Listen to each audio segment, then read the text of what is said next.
If you did this to me after I died and tried to speak for me using what appears to be a 25-cent AI model makeover, I would come down and haunt you until I couldn't anymore. You know, like it's just abusive. I feel like we are going to be in a future where everybody's going to have in their will, like, please don't make an AI avatar of me after I'm dead. So it's like your organs. Right. I will give my organs. I will not give my soul likeness, and my likeness away. Yeah. Alex, probably a good time to bring this up. In your contract, obviously you didn't read it thoroughly enough. We have the rights in perpetuity to have you do all 10 Qs and quarterly earnings even after you pass. I'm fine with that, actually. Yeah, but your kids get like $100 per hour residual. Let me ask you that. Done.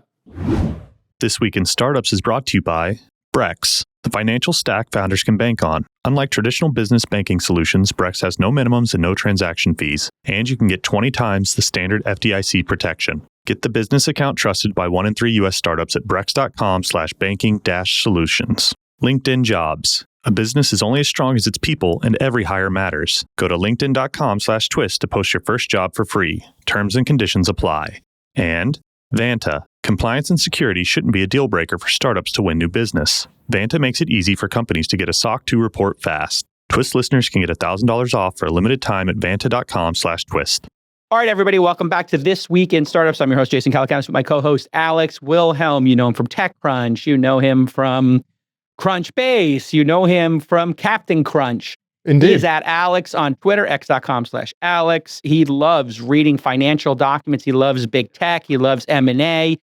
You got a spreadsheet. He wants you to share it with him. Of course, Lon Harris. It's true. It's true. It's all true. Lon Harris here, another one of our trio. Hey. If you have a question about movies, about an actor, about basically any Bob Dylan song, he's got the answer. I say to somebody like Lon Harris, I'm really enjoying Andor. What's another heady, thoughtful, well-written, slow-paced, but intriguing science fiction series and or movie for me to watch? He would say. Oh, there's so many. Did you ever see Mr. Robot? Did you watch that one? I did. That's a perfect example. I think that it has sci-fi elements, but it's not totally like it's not hard sci-fi. Right. But it's interesting. It's a lot of layers, a lot of depth. I really like that. Okay, there you go. Perfect. He is a walking IMDb. All right, here on the show, we're always trying to make things a little bit better. I was just doing a little coaching session, so I want to do like a little founder coaching here at the start of the show. Couple of things you can do. If you're not getting the output you want, it's not enough to just tell your team what you want and what the output is, in my experience. You have to get into founder mode on the details of what makes the show better. So if you had a podcast, you said, I want the podcast to look better, to be better, to level it up. You can't just say to most people, because they haven't maybe had as much experience or they can't read your mind, make it better. What you have to do is create systems. So you have a goal, make a better podcast. Now you can tell people, make the view better, make the wardrobe better, make the content better, but it's better to create a system. And what it means is a system, a process in which that always happens. What's the process? Well, read a book called Checklist Manifesto. It gets people into the mindset of creating checklists. If you create checklists, Alex, then it's very hard to forget what your focus should be. So we like to go live streaming on all platforms. Now, this is a challenging task because we have 4 different Twitter accounts we want to go to, the 3 hosts and the show. We have 5 different pages on LinkedIn, my personal account, plus the podcast account, plus Alex, Lance, a bunch of other ones. Then on top of that, we have Instagram and TikTok, new platforms for streaming. They're a little kludgy. They don't always work. Facebook, I guess, which I don't think we're doing because you don't really get any traffic. And so I say, hey, I want to be live on all platforms. It never gets done. There's always a reason why something doesn't work or something breaks. So what you have to do is create a checklist, check these things. And then you have to make sure the checklist is actually done and empower people to speak up when something's not working, as opposed to just keep your head down. Right. And then you have to be vigilant to check. So every day when we go live, I just check. Tell me which ones we're live on, not tell me we're live on all platforms. Live on all platforms means you didn't check, right? Yeah. But actually, we're on this platform once. My point is here, it's your job to create the system as the founder and then teach people how to create systems. And that's like what Lon and Alex do here with me as well. It's like, let's create systems that reduce error rate and increase consistency. And I'm not talking about the lovely coworkers I have at this company who are all fantastic, but one thing I've noticed throughout my career, career-wise, a lot of people are very resistant to this idea. They feel like I have my own process, I have my own way of working. I will get as long as we meet at the end and everything gets done right, I don't want you to mess around with how I get to my conclusion. And so it's a good thing when you're hiring, when you bring in somebody new, that you express this is part of the company culture. And that cowboy culture that you're talking about, Lon, is what made airplanes, Alex, and fall out of the sky, and doctors give people septic shock. Is that what it's called? Sepsis. When you get bacteria in your bloodstream, because they wouldn't clean the goddamn scalpels. And what the book Checklist Manifesto does is it says, listen, it's not about ego. It's not about you and your performance. It's about a process that leads to the best outcome. And the process that leads to the best outcome is always a checklist. Are you watching The Rehearsal? I won't take a long digression here, on HBO. I have not. I will. This season is remarkable. It's all based on Nathan Fielder made this one observation. He thinks he read transcripts of cockpit communication before air crashes. Right. And he realized there's... Oh, I know what the common factor is. Personality. No. Can I guess? Yeah, please. It's always the same dynamic. So there's a series of cascading errors, typically caused by a junior person and a senior person. The junior person is running the thing. The senior person, like the flight from Brazil where they went in there and the air tubes didn't work, were like two junior people. The senior person's in the back. Also, they don't want to correct the senior person when they're making a mistake. You nailed it. It's that exact thing. It's that exact thing. It's that he found constantly there are co-pilots and they clearly seem to have something they want to say, but they're cowed by the pilot and the captain. They don't want to be correcting them. The captains are sometimes aggressive. And so the whole season is just, how can we get these people to work together better? How can we give them a process by which we could safely land these planes? Which is literally the Checklist Manifesto. If you want to get into crashes, I suggest Blanco Lirio channel on Patreon. I pay for this every month. The reason I pay for it is this guy's so good. I just want people like him in the world going out there and examining every single crash. He, did the Kobe Bryant helicopter crash, and his name is Juan Brown. He does Blanco Lirio. I pay for this. If you have money and you got means, go ahead and throw him $5-10 a month, $100 a year, $50 a year. Why? I think people like this reduce the error rate in planes because he examines them, and it's literally always the same thing. There's two categories. There's commercial aviation, there's recreational aviation. In recreational aviation, it's always a young person or young in their career who does something above their grade. They fly into weather, or they have, have to get there too soon. So, this pressure to get somewhere, instead of canceling the flight, they decide they're going to go there even though there's a snowstorm because they have a week-long holiday, in Lake Tahoe skiing. Get their itis, I think is the technical term. Which I've seen up close and personal with my friends who have planes. Like literally one time, there was one person who was on the plane who was like really upset that she couldn't bring the last 3 pieces of luggage, like another 150 pounds. And like, we're at a ski resort. Yeah. And they're like, no problem. This happens all the time. We're going to FedEx it. It's going to be at your house. And this person starts arguing. And I said, I pulled the person aside. I said, hey, I got my family on this flight. You got your family on this flight. There's no inconvenience. Ship my 3 bags by FedEx. Yeah. We're not putting those bags on the plane. Yeah, you don't want to fly. And she was like, crash. I just think, and I'm like, what do the pilots think? Right? Yeah. And so that goes to, there's another level of pressure, the pilots versus them. Anyway, we got a lot of show to do today. I just want everybody to embrace the concept of systems over your goals. You've got goals, you've got a destination you want to go. The systems are what are important. And I'm fine with people creating their own system. If it works and they explain it to me and it's transparent, everybody has it, and there's a Notion, a code, a page or something for it, so we can all look at it and say, how do we make it better? Alex, I know we have a crazy docket. I don't even know where to begin. So much is going on. My biggest story this week, Jason, is that Instacart, a company that we have known since inception. I used to Facebook chat with the CEO back when they were adding small new markets in the San Francisco Bay Area. So that's how long I've been covering them.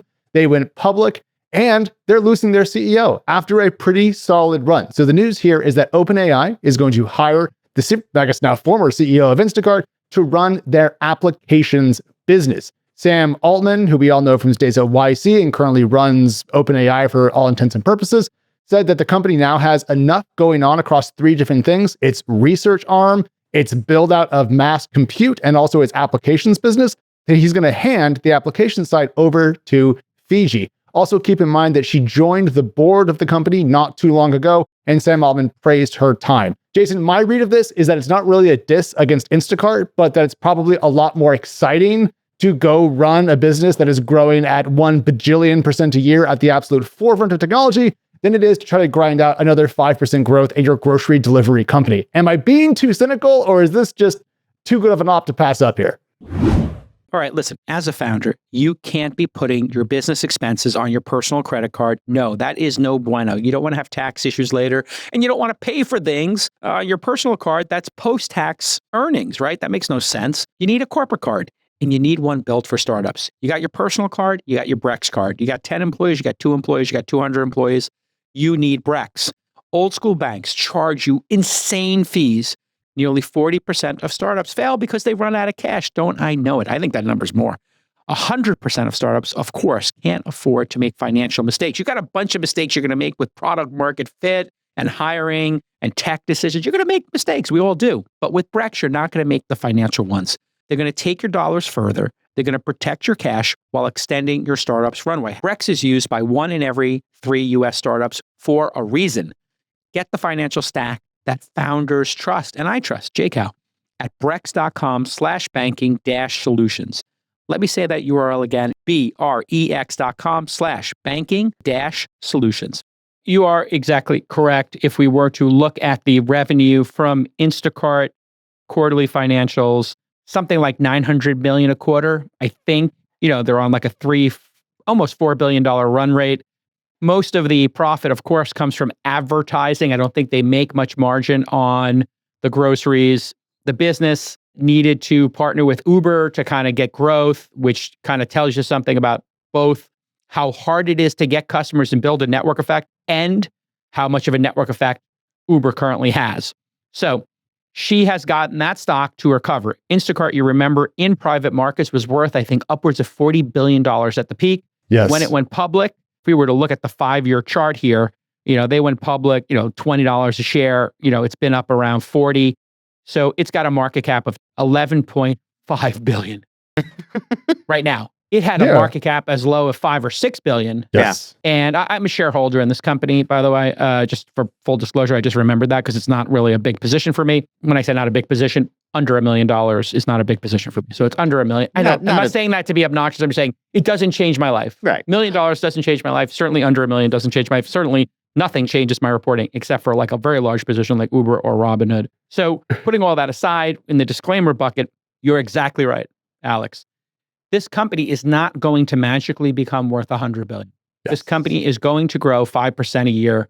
The market cap will be $20 billion, and it will get taken out by Amazon, DoorDash, Uber, Lyft, somebody, Target, somebody like that is going to buy this. And so she probably saw the writing on the wall that she was not going to make a lot of money. Now, what is growing at 100% year over year, both in terms of revenue and user base? AI. Specifically, ChatGPT, the product, I think, is doubling. Somebody pull up the chart of their users. Somebody pull up the chart of their revenue. Just to sort of compare the two opportunities, she's going to be CEO of the most important part, I would say, of OpenAI. Yeah. Why? The consumer business is the breakout success at OpenAI. Here we go. This chart shows what? Yeah, this is from Ramp's AI index, which actually I wanted to highlight, so I'm glad we get to kind of put two stories together here. This is the share of US businesses that use Ramp that have paid subs to either an AI model, an AI platform, or AI that's tooling. Interesting. Yeah, this is really fun. Explain what Ramp is. Ramp is a corporate spend platform. If you're familiar with Brex, it's the same idea. Started off life as a way to give out corporate cards to companies with a lot of digital tools to enforce payment restrictions and reporting. And it's grown with a focus on cost savings. It was kind of mocked, Jason, as a Brex wannabe. But since then, it's executed a great so card. quickly. It's done well. It's great. You give people a Ramp card. You have one? Not only do I have one, I'm part of these stats. I have used my Ramp card to sign up for both Anthropic and OpenAI. There you go. If you're on the audio version, the chart shows pretty rapid growth in the number of businesses on Ramp that are paying for AI tooling. Mm-hmm. OpenAI, Jason, to your question about market share, has 32.4% of Ramp customers are currently paying OpenAI in some capacity. Yep. 8% Anthropic. There's a weird data blip when it comes to Google, so I'm not going to bring up their information. But if you take a note, there is finally a little curve there for XAI and Grok, and I've been looking to see when that was going to show up, and there it is. Is that people who are just signing up for Twitter Blue? Are they get counted as Grok paying customers, or that's specifically you go pay for Grok? I mean, either way, it's a good example of why the two companies should be the same company. Yeah. It really does work well to use a social network and hit that button. The number of users using OpenAI seems to be doubling every year. I think they broke 500 million monthly active users. Somebody correct me if I'm wrong. 400 million in February. I'm looking if we have a more updated. That was the number I had heard whispered to me, that they broke 500 million monthly active users on the ChatGPT product. That's not paid subs. And we had a big debate, actually, Lon and I, when we were doing All In, of like, how many people, monthly active users, does Google have for search specifically? And Google doesn't disclose that number, but I think Google's is probably 4 billion. Here's ChatGPT's weekly users worldwide as of February. And when you look at this chart, I mean, it's basically doubling year over year. So if you're at a company like Instacart, your best case scenario is it sells for 20 billion, 25 billion, somebody pays a premium for it. In ChatGPT, I mean, it's going to 5x probably. Yeah. Yes. From here. So there's a big difference between best case a double up, best case 5 or 10x. Yes. And also, don't forget, they're said to be buying Windsurf, the new IDE that everyone's talking about in the AI coding realm, Jason. And that means that Fidji not only has a lot of businesses to run for OpenAI, she's also adding entire new revenue lines. So it's probably just pretty freaking exciting. Like, yes, there's the money side of it, but like, it just sounds fun. Like, that job sounds money awesome. Plus exciting equals easy decision. Yes. And then having 3 CEOs is a power move by Sam. Now they have to report into him, and it becomes like making Susan Wojcicki, rest in peace, friend of mine, very sad. She passed away last year. That when they put her as CEO of YouTube and they said, we're going to have a YouTube CEO, what that says to the rank in the file is that person's in charge, not Sundar's in charge. She's going to make, 85% of the decisions, but the important decisions, she's got to check with Sundar. Yeah. Even if she does have to check, it kind of just signals we're taking this seriously.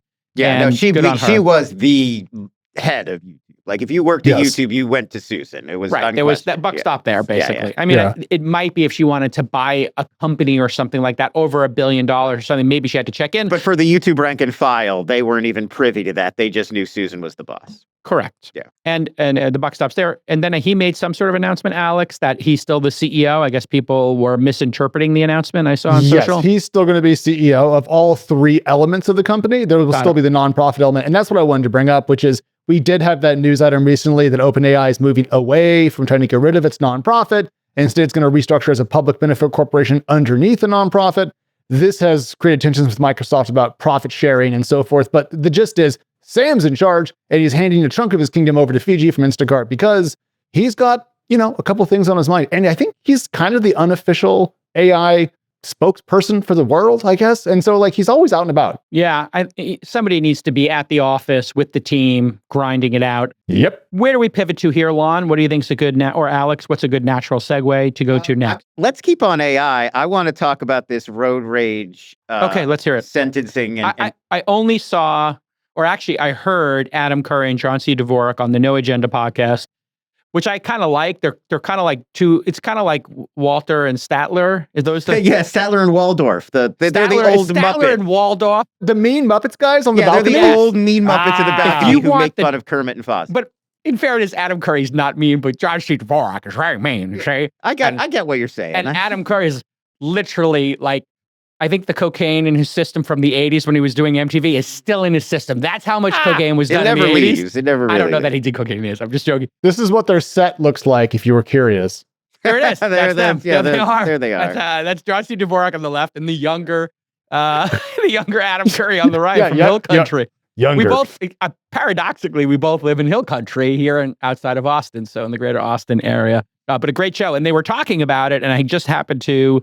if I'm having a hard time sleeping, I put on No Agenda. It's just like my own personal interview. I'm joking. Nice. It's just a zing. The godfather of podcasts. He is the podfather. I want to have him on the program. And he's doing really interesting things. I'd love to do a live show with him and show Podcasting 2.0. Podcasting 2.0, he's created this great standard. Number 1, in the standard, a donate button. The donate button is set in the RSS feed. And so I'd be giving it to the Spotify people and Apple. You guys have to stop breaking podcast standards. I want this podcast standard. Daniel Eck, this is a message to you. Tim Cook, Apple, Eddie Q, message to you guys. You have to support standards or I'm going to be on your asses big time. And I'm going to tell people to use Overcast or other podcast players as the default player because I want these standards perfect. The other thing you can set is the live tag. So if we go live, as I was just mentioning at the top of the show, we go live on a bunch of platforms. We could pick whatever platform we like most.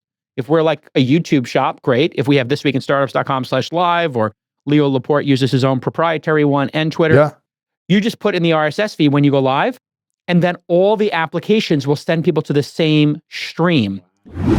All right, we all know if you're a founder, or even if you're a small business, you're thinking about your company 24/7, 365 days a year. That's the life of a founder. This is not clock in, clock out, 9 to 5 gig for you as the business owner. So when you're hiring, you want a partner that's as equally as committed as you are. And that's, of course, LinkedIn Jobs. LinkedIn Jobs is like your co-founder. They're going to make it so simple for you to post your jobs for free on LinkedIn, where there are 1 billion members. You're going to be able to share what you're posting and actually keep all the promising candidates organized in one place. And also, LinkedIn is going to help you quickly write a job and get it in front of the right people, whether you want to post for free or use some promotion to get it in front of even more qualified applicants. So do me a favor, don't take my word for it. I mean, you should. I know what I'm talking about. This is where I find my great people. But just understand that 72% of small businesses using LinkedIn said that it helped them find the best candidates. So find out why more than 2.5 million small businesses already use LinkedIn for hiring. So here's your call to action. Post your job for free. Why wouldn't you do it? It's free. FREE. That's a good price. LinkedIn.com/TWIST. Once again, that's LinkedIn.com/TWIST to post your job for free. Terms and conditions do apply.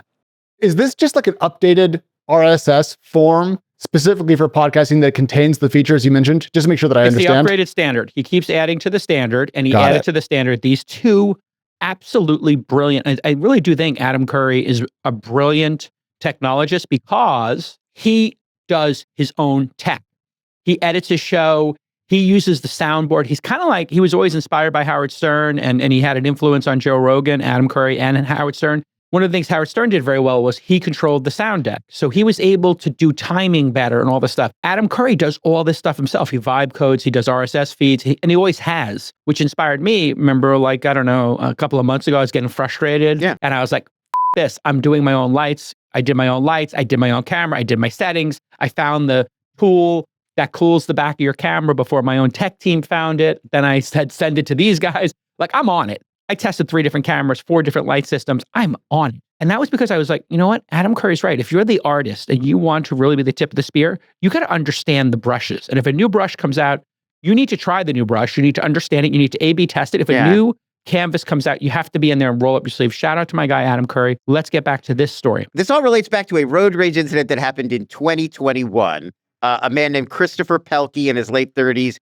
He was killed by another man named Gabriel Paul Horcasitas. So Gabriel Horcasitas has been convicted of the dealing. We're talking about the sentencing. As part of the sentencing, Christopher Pelkey's family created an AI avatar of him. He died in the incident. They created an avatar. In a road rage incident, not an accident. Not an accident. He a ran road the guy rage off incident. the road somehow? I mean, I don't have the exact no problem. Like what went down, but yeah, these two guys got very angry at each other in traffic, and then one of them was killed. And I guess that would be a manslaughter conviction, I would think. It was because manslaughter. It wasn't intentional. And the reason I bring that up is because of the iconic scene in Once Upon a Time in Hollywood when Bruce Lee says to the stuntman played by Brad Pitt, my hands are so lethal that if I kill somebody, this is the guy playing Bruce Lee, you know, my hands are so lethal that I could accidentally kill somebody, I go to jail. And then the guy, I forgot the name of the stuntman in Once Upon a Time in Hollywood. Cliff Booth. Cliff Booth, thank you. There's the walking IMDb. Cliff Booth says, anybody who kills somebody with their hands accidentally goes to jail. It's called manslaughter. Manslaughter, you didn't intend to kill somebody, but you did because of your reckless behavior. Anyway, this is crazy. And I just think the idea of, I know that trials are performative, right? There's a performative act thing to closing arguments, opening arguments. There are flourishes, right? If you watch The Insider about big tobacco, or if you watch, like, you know, trial of O.J. Simpson, they actually have the videos of that. If the glove doesn't fit, you have to acquit. Like you can have flourishes of this stuff, but Alex, it seems profoundly unfair, dramatic, performative is the word I'm looking for. It seems too performative for me to make an avatar to try to influence the jury because that's too convincing. Am I right, Alex? What do you think? I think it's very worrisome to create an avatar, and we're going to play the clip in a second, that makes it look like the person who is deceased is leaving a message that they did not write. Why? Why is it rub you the wrong way? Take a minute to... I should also note, this was just for a judge. The jury already did their job. The man was convicted. This is just the judge deciding. For the sentencing? This is for the sentencing only. Okay, even for the sentencing, I mean, and a judge should be impervious to this. The judge did. He ignored the AI. The AI asked for clemency, or they asked for forgiveness. Apparently, this man who died, Christopher Pelkey, his sister and his brother-in-law felt that he was a very forgiving soul. He wouldn't want the man who killed him to get that's a whole nother spin on this. That's why I'm saying what I'm saying, because his family is deciding after he's dead what he might have wanted to say, and they're trying to then influence the judge's views, not because this is his sworn testimony or he left a note or anything. It's just, we think he'd want this. So it's third-party astroturfing via AI, and this is not cool like the Tupac hologram. This to me is manipulative and ripe for abuse, because you could flip it around and say, hey, he would have wanted no clemency, which could also be wrong. Justice, right. So the judge ignored the AI avatar and gave the guy the maximum sentence. Anyway, 10.5 years for manslaughter. It was a shooting incident, by the way. So this guy Pelkey must have cut somebody off, did something in traffic the other guy didn't like, and he shot him. Whoa, wait a second. How is that manslaughter? If you shoot at another person's vehicle, you are intentionally trying to kill them. I don't have this data. My guess would be because it was not premeditated. It was a crime of passion. Oh, so manslaughter falls into that too? Deliberate homicide, like he didn't plan, I'm going to go kill a guy today. Maybe he shot at the car. Or maybe he didn't intend to hurt anybody and was just angry. I don't know, man. Yeah, so there is it's a crime of passion kind of thing. Like I got caught up in the moment, and maybe that was the defense. I wonder if this seems highly intentional when you put the gun in, but maybe they're saying self-defense. So if the guy was trying to ram him and he's like, I'm trying to do self-defense, but you have other options in that case, like pulling the car over to the side of the road and stopping. Yeah, anything but shooting somebody. Let's pause and stop talking about it and just watch this clip. Here it is. I'm curious what you guys think. Okay, let me see this. First time I'm seeing it. I would like to make my own impact statement. So, hello everybody. Thank you so much for being here today. It means a lot. I can't tell you how humbled I am for those that spoke up for me, everyone who flew in, took off work, those who are watching this remotely, and for everyone who has supported my family and loved ones through 3.5 years and 2 trials. I wish I could be with you all today. To your honor, Judge Lang, thank you for making yourself available to see this case to the end, especially when the rescheduled trial conflicted with your... I don't want to make any jokes or light of the dead. Right, yeah. Obviously. But did they have to use Brian Williams's voice for this? I mean, it sounds like... It does sound like Brian Williams. It sounds like am I the only person who picked up on that? No, I didn't notice that until you said it, but now that you've said it, Play it for another 5 seconds. I'm not joking. I'm wondering if they trained on this person's voice or used a generic one, because you would need to have video of this person to train on his voice. Correct. So how did they train the AI? Did they train it to be his voice? Just play another segment of this. His and let's sister listen. and brother-in-law both work in the AI field, and this came from them. But I don't know what tools they used. I mean, I think what you're getting at gets to my core issue with the whole thing, which is I think people just don't understand this technology well enough. A lot of people think, oh, I had AI make a statement from this, dead person. They think the computer somehow magically understands that guy's personality and is really going to craft something that might have genuinely come from them. And that's not to take away from AI technology, which is amazing, but that's not what it's doing. If the person wrote a book on forgiveness, right? If the person had a podcast about Christianity, right, and you trained it on that data set, you might be able to say, this is 60%, 70% of what we think their reaction would have been to this issue. Just like you could take This Week in Startups, as Podcast AI is doing. Shout out to Podcast AI. They'll be on Tuesday to mentor our founders here in Austin for Founder Tuesdays. So I could see, in that case, they're doing that, but play just a little bit of the voice while I talk. One of the things that's very interesting here is, now that you tell me they work in AI, I don't want to be cynical here, but did they loved use ones through 3.5 years and 2 trials? It Williams? really does sound like Brian Williams. To your honor, Judge Lang, thank you for making yourself available to see this case. Yeah. I really, that is so accurately Brian Williams from the news. Maybe this guy just sounded a lot like Brian Williams. They would have had to have at least 30 minutes or 60 minutes of his voice on camera to train. I think that's usually what people say you need. Correct. I know when I was thinking of doing a Speechify voice, like Gwyneth Paltrow does the Speechify voice, and I told them I would do it. I got to follow up with them. Somebody make a note for me. But the Speechify guys wanted to do my voice and have me read stuff, and I was going to do it as like an influencer deal because I love that product. It's really interesting. Like, maybe they just needed a generic voice because they didn't have enough audio of him. I would have to train like maybe 2 or 3 hours of my voice, which you can do easily here. All right, founders, I know you're building something amazing and you're going to change the world. And now, hey, the big logos, they're taking your calls, right? But here's the catch. If you're not SOC 2 or ISO 27001 compliant, these deals won't close. Now, some of you are saying, I've never heard of those terms. Some of you are saying, I've heard of them, but I don't know what they are. And that's where Vanta comes in. They're going to be your partner, and they are the all-in-one compliance solution that helps startups get audit ready. And that's going to build a strong security foundation for your company, which you want, but they're going to do it quickly and painlessly. Vanta automates the manual security tasks that slow you down, and that streamlines your audit. So here's your call to action. Whether you're closing your first deal or you're gearing up for growth, Vanta is going to make compliance easy for you. Join over 8,000 companies. Simplify your compliance and get $1,000 off at vanta.com/twist. That's VANTA.com/TWIST. Producer Chris has weighed in and says that there's actually a video interview they show in this larger news clip, and this is what he sounds like. So he appears to be the vocal doppelganger of Brian Williams. Okay, fine. Here's the thing. The video adds nothing, right? This is just a script that they wrote and then had a picture of him. Did they write it?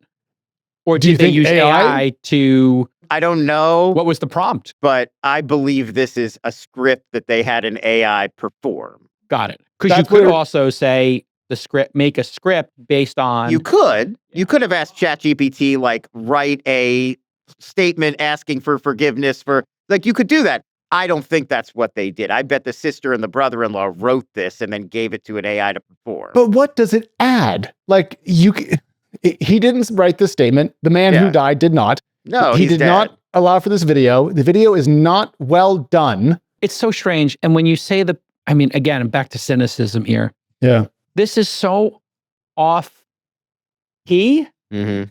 It's so obviously inappropriate to the three of us. Yeah. To do this, one wonders, my mind wanders, and I don't want to be cynical, that the loved ones are either incredibly misguided and nobody had the wherewithal to say, listen, this is a really bad idea. This shouldn't be the guy's legacy. I don't know if he's got family, friends, kids. Yeah. That's number one. Number two, are they taking advantage of this situation because they're AI executives to get press or... And I hate to say that because... The thought did occur to me that it did occur to you too? Oh, of course. If they're working in AI... a big publicity grabbing stunt. I mean, we're talking about it right now. What do you think, Alex? Did your mind go there or are you too pure? My mind did not go there, but I wish that it had. I wish that I need to be 5% more cynical, guys. To me, I was just, if you did this to me after I died and tried to speak for me using what appears to be a 25-cent AI model makeover, I would come down and haunt you until I couldn't anymore. You know, like, it's just abusive. It reminds me of the Jet Li thing. Did you guys hear about this? He was offered The Matrix, Jet Li, and he turned it down because he refused to pose. They wanted to make a 3D computer model of him like they do for Keanu in that movie, so they could do bullet time and all that stuff. And he was like, no, I won't ever let a computer train on my moves. Those are my moves. That's my whole career, is doing martial arts. Right. I always remember that because he was so far ahead. He was thinking that in 1999. I can't let this computer learn how I do martial arts, so they'll be able to do it without me. The only thing that's silly about that is they could just take other videos of him now, even without the motion capture. It was 1999. He wasn't thinking there yet. But he was directionally correct. Yeah. Exactly. The foresight of that, I feel like we are going to be in a future where everybody's going to have in their will, like, please don't make an AI avatar of me after I'm dead. It's like your organs. Right. I will give my organs. I will not give my soul likeness, and my likeness away. Yeah. Alex, probably a good time to bring this up. In your contract, obviously you didn't read it thoroughly enough. We have the rights in perpetuity to have you do all 10 Qs and quarterly earnings even after you pass. I'm fine with that, actually. Yeah, No, but your kids get like $100 per hour residual. Let me ask you that. If you pass and you could have like Alex, the like analyst, persona, and for every hour of use of it in a podcast or whatever, or on CNBC, your kids got paid like whatever, a couple shekels, $100 an hour, whatever. Yeah. Would you let that happen? Oh, yeah. Because one, I have no shame. And two, I have 2 children, and children are expensive. And have you seen how the AI is taking all the jobs? Yeah, so clone me. I don't matter. Bruce Lee is a person of cultural import. I am Alex. Well, you look great. I love the collared shirt. Looking great today. There was another story in the docket. Our friend Eric Newcomer in his newsletter said there was a lot of secondaries going on. Ah, yes. So I want to just point out a little bit of a trend this specific week. We got IPO news. Mm-hmm. We had 2 companies bought by DoorDash. 7 rooms and Deliveroo. Okay. And I think one was for $1 billion. I don't know what Deliveroo went for. 2.5, 3? Yeah. Billion. Yeah. So that's $4 billion right there. It's a huge Australian food delivery startup. Then we have whatever the purchase in Turkey was by Uber. They bought 70% of one. I don't know what that cost, but let's assume low billions. So I think that's 4 deals or 5 deals, like off the top of my head, in what I'll call micro M&A. Single digit billions, we're going to call micro M&A going from here. We'll call regular M&A anything from 10 to 100 billion, and we'll call major M&A over 100 billion. So micro M&A happening here. Minor, I'll call it minor. Minor M&A, single digit billions. We saw 4, 5, maybe just in the last 2 weeks.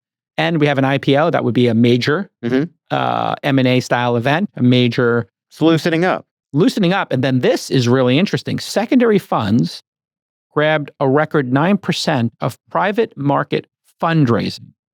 And I guess this actually isn't from Eric. This is from PitchBook. PitchBook is a private, like $30,000, $40,000, $50,000 a year database, kind of like the old school versus Crunchbase. Right. Probably not as good as the data in Crunchbase, I think, but I guess that's like a big Lexis debate. Nexis for investors. Yeah, I don't know how good this data is. I'll be totally honest. Carta's got their data subset. So all 3 of these companies have their own data. So you have to remember it's imperfect. It's not like stock data. The PitchBook crew works pretty hard, though. I know a lot of the folks over there, just from everybody talking works to them. hard. I just know, like, when I look at the data, I know a lot of people who don't contribute their data. I know they have like holes in the data. So independent of them working hard, probably 70% correct is what I would guess. So they're saying secondary funds grab a record 9% of private market fundraising. I don't know if the 9% of private market fundraising means total investment dollars into startups or for funds. Did you know if that distinction is there? I'm going to double check with the source right now because I think I know the answer, but I don't want to talk out my Because it could be 2 backside. different things, right? It could be 9% of venture funding to funds went to secondary, but I think this is investing in startups. So if you took 91% of it being primary investment into the companies, and then 9% of that total pool would be buying secondaries from the companies. Anyway, that is an increase over the years from, what was maybe 2 or 3% of the market historically. Yeah. So that is an incredible sign as well. What that means is the bottom feeders believe now's the time to strike because it spiked in 2020, according to this data. Again, it's probably 60, 70% directionally correct in my estimation. That's generally what these databases have. So between 5 and 6% during the peak ZERP era, 2020 to 21, it plummets back down to 2% in 2022. Wrath of Lena Khan, Silicon Valley Bank implosion. Actually, the brand's back. I got invited to go to the Knicks game with Silicon Valley Bank Game 4. So I might be in their box for Game 4. Wow, they're already back and spending money on Knicks tickets. Listen, I think they landed pretty well, actually, the different parts of the businesses. Sure. And then here we go, 9%. So if this is correct, again, it's probably directionally correct, we might have tripled or quadrupled from trough to now this peak. And it looks like it's going to keep going up.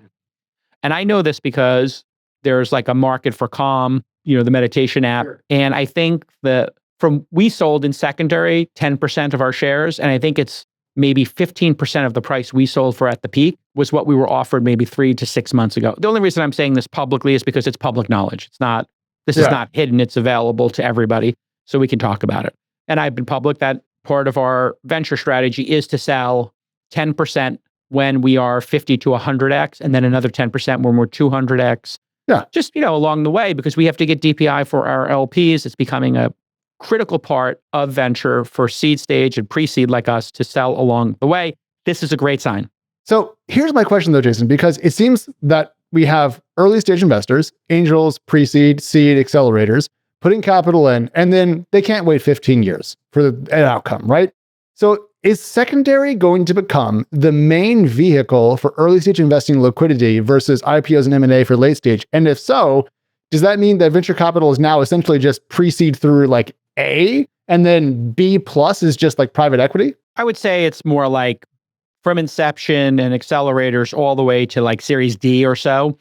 Series C is when like people start to offer secondaries. D, certainly people start offering it. So, Rippling just raised $450 million in their Series G, almost $17 billion valuation. And it includes a $200 million, what's called a tender offer. They're buying for current and former employees. So that kind of like in the previous valuation was 13.4 Series F, if these numbers are correct. What that means is, as you can see, there are people who believe that company's going public. Yep. And they want to acquire as many shares as possible. The company doesn't want to create new shares. Nope. So they're saying, if you want to, you can put in $450 million in primary, which would be 10% of 16.8 billion would be 1.6 billion. So this is 2.5% dilution for that 450 million coming in. That's nothing. It's nothing. But they're like, hey, you want to get the other 200 million? We don't even want to dilute more than that 2.5, so you can buy from our current former employees. So you're right. I think what we'll see is secondaries will be half the market for private company shares, and then M&A IPOs will be the other half. I'm just picking a number here since you asked the question. And what that means is firms like ours, Launch or Pair or Y Combinator, you're going to see these firms consistently sell into these type of rounds the year 6, 7, 8. I'm not sure how old Rippling is, but I think it's closer to 10 than 5. I'm guessing it's 7 or 8 years old at this point. Founded in 2016, 9 years old. 9-year-old company. That means they're planning to go public in the next 2 or 3 years. So they'll file next year. I'm going to take a guess. Rippling will file in 2026. And this is the setup, Alex. If Trump ends the war in Ukraine, which he seems to be on his way to doing since he's doing the minerals deal, he's committed to providing them with more weapons, and we're going to get our money back. Basically exactly what I outlined should happen and what essentially Biden was pursuing. Biden didn't have the sharpness to do the rare earth deal. So if you want to compare the two, putting a business guy in there, he says, you know what? I want those rare earths. So he added that. But they both are now sanctions, really strong sanctions, and really strong weapons support. And I'll give Trump credit adding to it, hey, we're going to get our money back and we're going to do the rare earths. What's great about him having a financial interest there, and this is why trade is so important. We have a financial interest in Ukraine. If somebody invades Ukraine, they're invading our financial interest. So when Sachs said on All In Podcasts over and over again, we have no interest over there. Yeah, why should we help Ukraine? Why should we help Ukraine other than democracy and human rights, which is my position? I'll just, that's just my position. Don't want to start World War III. Do want to preserve democracy and do care about human rights. Now we actually have a vested interest. No conflict, no interest. Remember, we say that every week. No conflict, no interest there. So I have no idea how I got to Ukraine, but we're talking about next year's IPO coming back. Yeah. The market, if Trump doesn't barrel roll the economy and he soft lands the tariff trade chaos, I'll call it chaos because it was chaotic for 6 weeks. If he lands that plane and Ukraine gets settled, people have already forgotten, no judgments here, but I don't hear anybody talking about the situation in Gaza at all. It is not on the front page of newspapers here in the United States. You guys might care about it. Yeah. It is. I can tell you, it's not on the podcast. You're not on Blue Sky enough. If you were on Blue Sky, Blue Sky is falling. Blue Sky is falling. I'm talking about New York Times, nightly news, and podcasts. It has dropped out of front of mind for most Americans. I would say it's not agree. a top 10 issue I would anymore. agree with that. Yeah, this is somewhere. However you feel about it, it doesn't does not matter. seem I'm to just be a making high an priority observation. for So that Yes. one has been deprecated as an important issue by the media and by, I think, the intelligentsia even, and the media. So here we are. No, I mean, we saw that even during the campaign during 2024. It was never in the top 10, 15 issues people were voting on. There wasn't a lot of people that were arguing against more military aid to Israel amongst the two major parties, so there wasn't a flashpoint to really... Right. It has not been top of mind. So the perfect setup for M&A, IPOs, and solving venture capital. We were on the precipice of venture capital collapsing. 2 out of 3 venture firms, I believe the statistic is not making it, think about that, to their 3rd or 4th fund. We're on our 4th, and if you counted my Sequoia Scouts, arguably our 4th is really our 5th, so that would be fund 0. And I'm going to go out for our 5th fund, in 2027, I guess. I got one more year of work to do. And I'm feeling actually very bullish about it. I think we're going to see a lot of exits, a lot of M&A, and I think we'll see a lot of minor. I think we're going to see a lot of singles and doubles, which is fantastic for entrepreneurs because it will create more investment and reinvestment. When you have a company go public, you create a diaspora. One of the great examples, of course, is PayPal, Alex, that created LinkedIn, Yelp, Founders Fund. Elon would have created his companies anyway, but you can kind of go back to PayPal and X for him going out and doing Tesla and SpaceX. That was the thing, the sort of foundational moment of all those people working together. Saks' firm Kraft. Affirm with Max Levchin. With Max Levchin. I mean, the list goes on and on and on. Ken Howry and his firm, Luke Nwassid, didn't work there, I don't believe, but he then worked at Founders Fund. And that's really, I think, what we're going to see here. If more companies can go public, they can create more angel investors, more LPs for funds because they get rich when it goes out, and then they start angel investing and they go out and start their own companies. And that's what happened in Australia. Atlassian went out, they backed Blackbird, the VC firm, and they backed Canva, and hundreds of companies and investors came out of Atlassian, and they still emerge because Atlassian is doing so well. Then it's happening with Canva. Canva goes public, you're going to see dozens of venture firms get LPs from those Canva millionaires and billionaires, and more companies get started. Alex, wrap us up here. I just want to make a small point that when I was learning about venture capital, the idea of a Series F was described to me as a Series Fail, because surely you should have gone public by the time you raise a Series F. Now we're talking about a Series G, which I'm going to rename Series Goddamn. You still haven't gone public. Because things have changed. Yeah.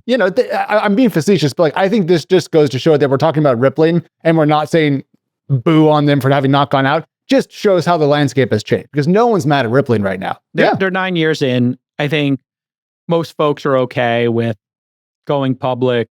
I mean, if you can get a company to go public, if they go out by years 10, 11, 12, people are happy about it. What I was told by people who got into venture early, they were looking at years 5, 6, 7, 8. Going public at the 50 million to 100 million mark. Now the bogey is $1 billion in revenue and predictability. That's a huge bar, man. Which is That's a huge big bar. number. It's That's crazy. tough. And then what does that do to pension funds and individual investors? They don't get to invest in the public markets and get that run up from, let's say $1 billion valuation to 100 billion. They lose that 100x opportunity. They get to buy in. We had the story about, is it Figure Robotics that had BMW maybe as a customer or not, or a trial or a pilot? I think it was Figure. And Figure, I believe the whisper number was a 38, 39 or $40 billion valuation.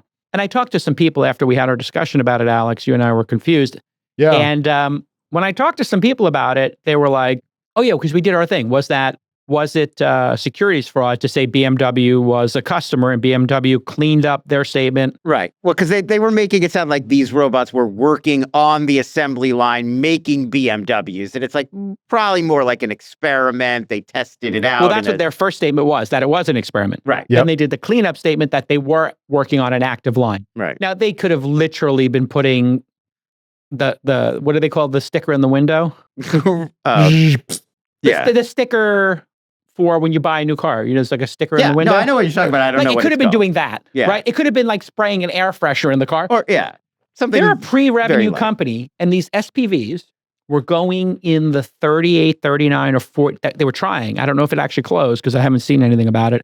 38, 39, 40 billion. This is the crazy bull sign. 39.5 billion. Oh, I thought it was 39.4. Memory failed me. It's All right. so bizarre to even think. I just want everybody to pause on this. As bullish as I am on Optimus and Figure and all of these companies to do great things in the world with human robots, like we saw human robots for over 10 years of Boston Dynamics. Google bought that company, resold it, and it's not doing anything in the real world. That's that crazy. Like we have Roombas, those are great. We have the ones at the Amazon factories. We have drones delivering stuff. To give a company, I just want to also, as we talk about, is the market turning around? There are moments of insanity in this market. Yeah. Paying $39.5 billion for a company that is pre-revenue. I'm just putting this in here now. It's towards the end of the show. Nobody's going to hear this. But I want to be able to clip it in 2 or 3 years that we can say that made no sense. Yeah. That company is worth $5 billion max.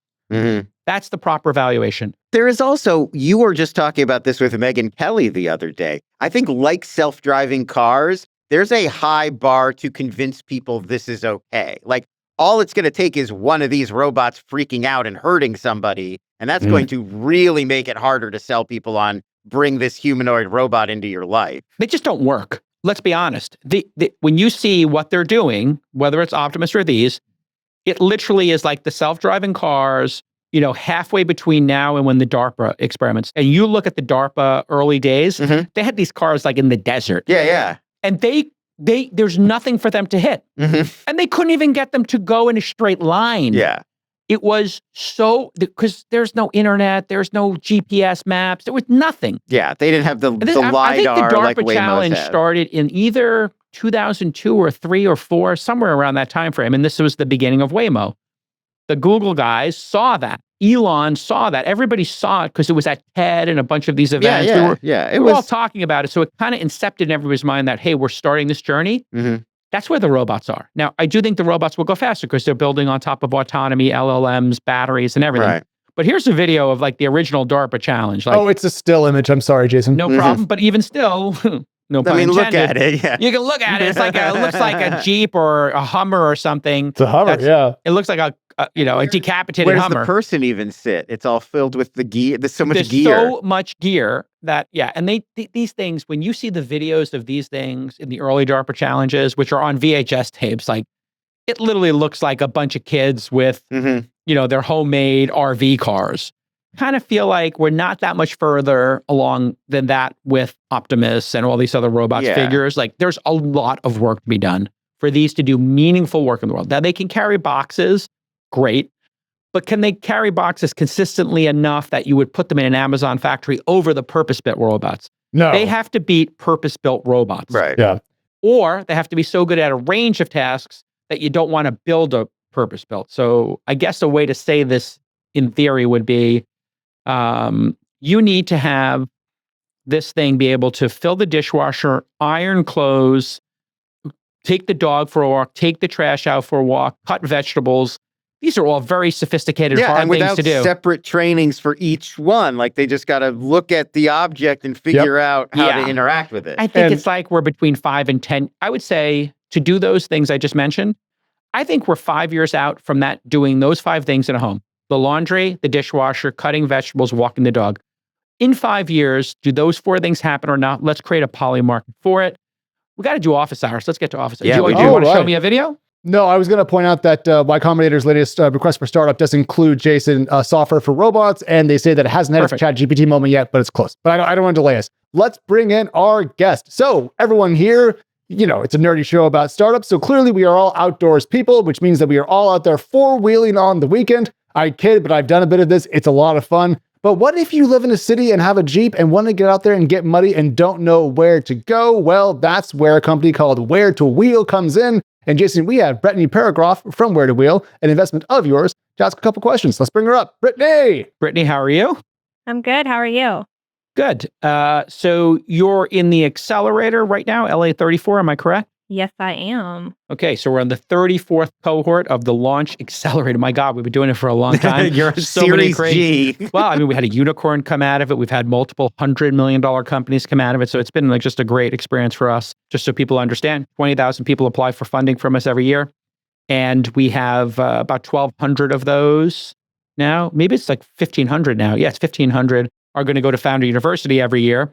We watch them work for 12 weeks, and then some number of them, I think about 50, will go to the accelerator. The accelerator has a check associated with it, the $125K check that all accelerators do. And then Founder University, we do some select checks from there. That's the feeder into it. But the companies in the accelerator, like Brittany's, tend to have products in market and a couple of customers. So tell us what you're working on. And when did we first engage or meet you? Did you come to Founder University? How did we meet? We did. I actually saw you speak in Virginia Beach at Start Peninsula, like in 2018, right after you launched your angel book. So that was fun. Great. Yep. And then we joined the Founder University, I think cohort 7 last year, went through that, got the accelerator check, and now we're in cohort LA 34. Perfect. So you went to the Founder University. Yep. When you went there, how much of the curriculum, the speakers, and the knowledge that we try to convey in Founder University would you say you knew already? It's okay if you knew a bunch of it. I'm just trying to get an honest assessment of our curriculum here. I mean, knew of it, knew how to implement it, different, but probably knew about 20% of the different talks. Now implementing them, was a little bit of a different game, but there was a lot of really good information and value that was in that program that allowed us to expand. Yeah, what stood out as, if you had to pick number 1 and number 2, top 2 topics that we helped you sharpen your blade with? Number 1, pitching. Oh, great. Awesome. Okay, that's an important skill to have, is storytelling and pitching. Yeah. What would be number 2 on the list? Number 2 probably was, how to just speak to investors. And like, we had never set up a data room. So learning all of that, the financial modeling, what they want to know, what they want to see, and getting that ready for when you're, actually launching your fundraising. So important, Lon. When we look at that curriculum, Lon here is the editorial director, not just co-host. We're really working on that curriculum. And, we would not guess that the data room process would be something. And some people might be like, well, data room, I already have done that before in my last 2 companies. And this is what we see consistently, Brittany, is we have so many folks tell us different parts of the curriculum landed with them. Yes, that's what I was going to say. It. It's hard. It's very hard to predict. Because it's not like, you could take a class and everybody gets the same class, and then you get to the end of the semester and you learned everything there is to know about being a founder. It's like everybody's picking up whatever information they can from whatever source they can, but it's not codified in that way. So yeah, different parts of the curriculum appeal to different founders all the time. Great job. So give us the quick, a really simple sentence. That's a thing we do in Founder University, is explain your startup in a really simple sentence, RSS, really simple sentence for your startup, and then how it's going and what blockers and wins you've had. Yep. So WhereToWheel is a marketplace that connects off-roaders with private landowners for 4x4 access. We've done really well. We doubled revenue last year. We're expanding across the U.S. Our biggest blockers are probably insurance. So we're like insurance for landowners. So we've gotten a couple of quotes, but this sector is a little interesting on the insurance side, and they're just not really feasible or offer great protection. So we've actually been leveraging agritourism statute, which 30 of the states have, and we're protecting our landowners through that. So it gives them liability immunity for our activity, but we have a bunch of landowners that don't fall into that. So trying to find, an insurance product for them. Okay. So to recap here, Alex, it's a marketplace. You're an off-roader. You want to take your Rivian, your Cybertruck, your Jeep, whatever it is, off-road and see what it can do. There's literally, I think, in the United States, low millions of people involved in this activity. Correct, Brittany? If it's a couple of million people love this? Yep. 36 million in the U.S. Wow. 36 million in the U.S. 1 in 10 Americans. Takes their truck off-road. Yep. Now, how many people do it, would you say, out of that 36 million would be the hardcore that do it every month? Like it's their poker, it's their Knicks, it's their skiing, it's their number 1 golf. How many people is it their number 1 activity? They do it every month, 10 times or more a year? I'd probably say about this is it's almost like a cult following. So, I'd say like fishing or something, like it's something you want to do almost every weekend or every other. So a high percentage, I'd probably say probably 60 to 70% of them do. Now, on our side, our customers come back like we after week after week after Okay. week. So it's So pretty this high. is what they do weekly, like golf. There's 10 million people who do this every week, like golf. Let's just pick a number. 10 million sounds like a good one for me to start with. Now, you said there's insurance issues. That makes total sense. You're in a new space. Airbnb had this problem. Uber had this problem. Uber continues to have this problem.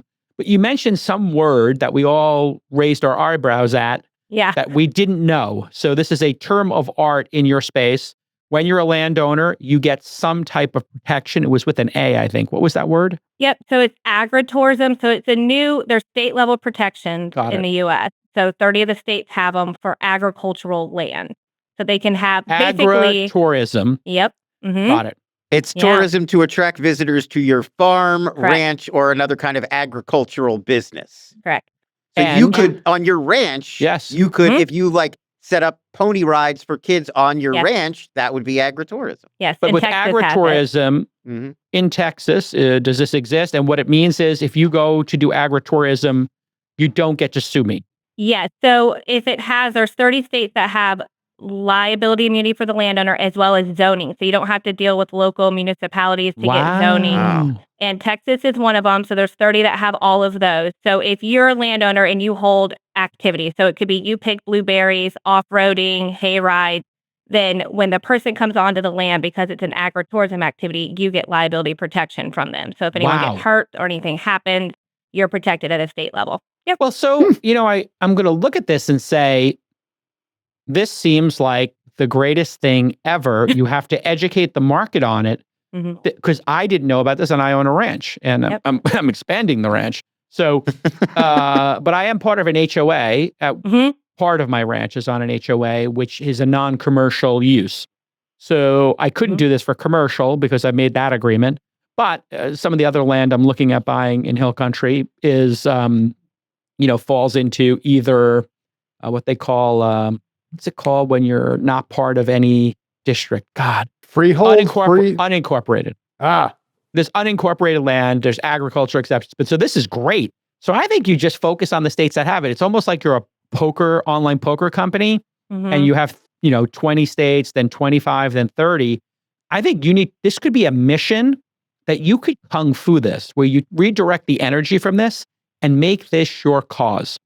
Okay. Our cause, here at our company is to get everybody to have agritourism. And we are going to create the Agritourism Association. So I want you to consider creating the Agritourism Association of America.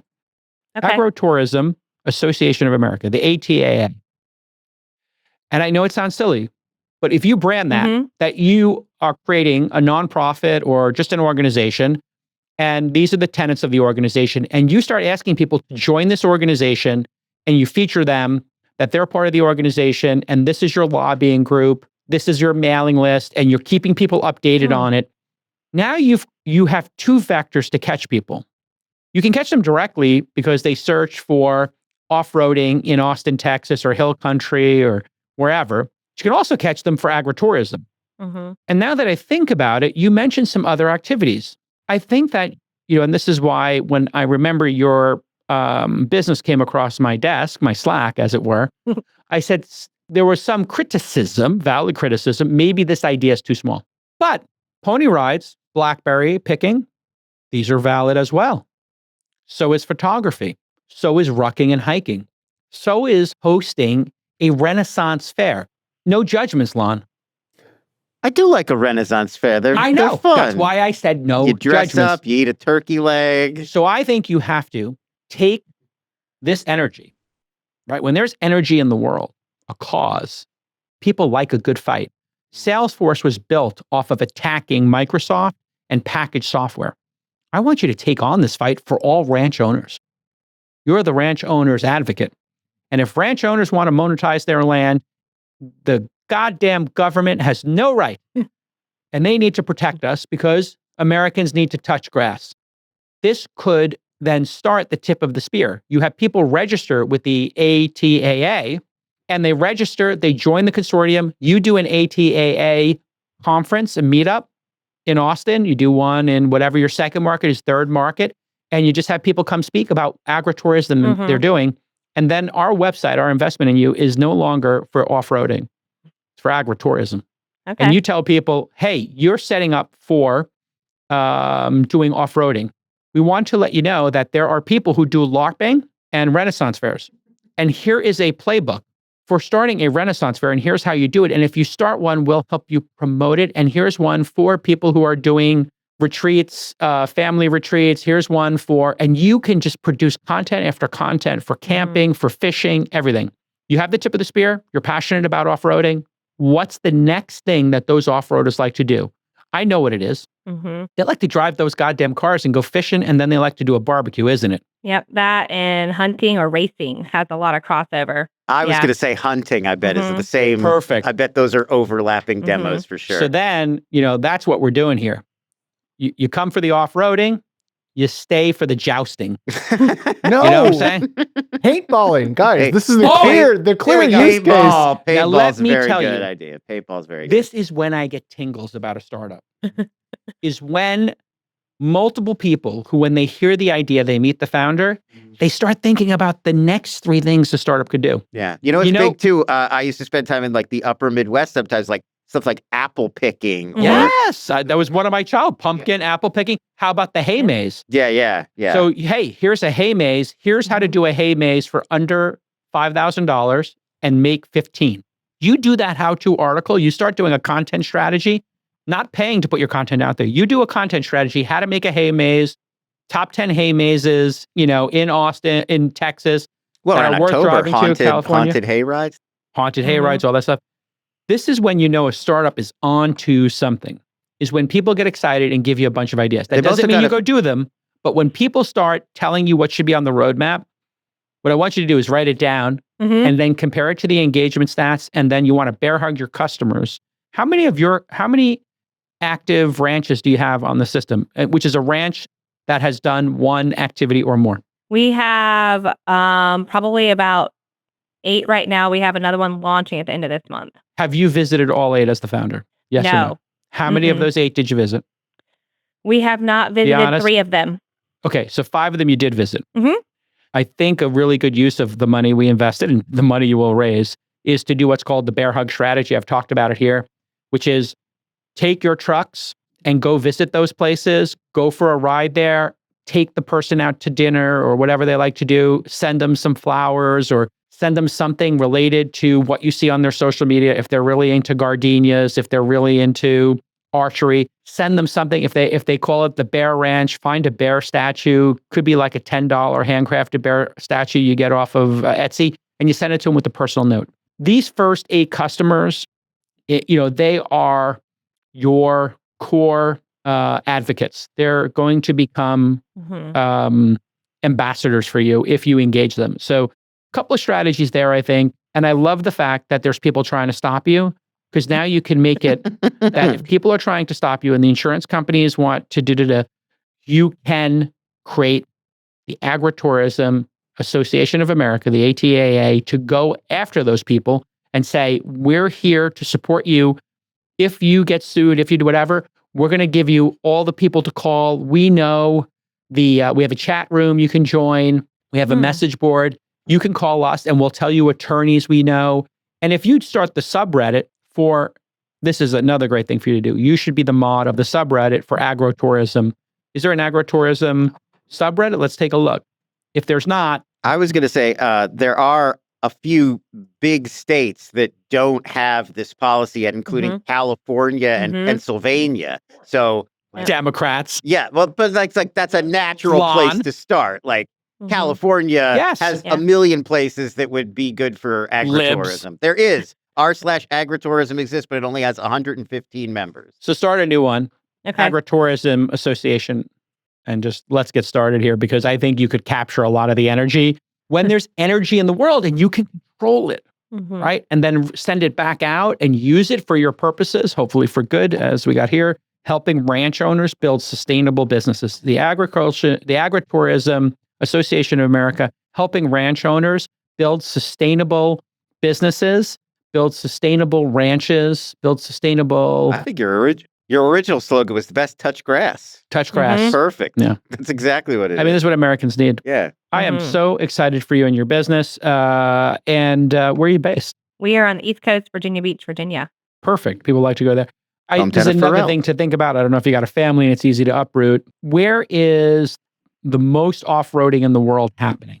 In America, I mean, obviously the West Coast has access to more locations with more public lands, but we with started agritourism. Agritourism probably on the East Coast. So a place where they have the agritourism exemption. Yep. I think which state? We're in Virginia. We've got most of our locations are here, leveraging that. Okay, but which is the most popular place with agritourism and people going on ranches, has the most number of ranches, the most activity is what I'm kind of getting at here. Probably Florida or Texas. Okay. I think what you have to figure out is where this occurs most frequently, where the best hosts will be, the most people who want to go there.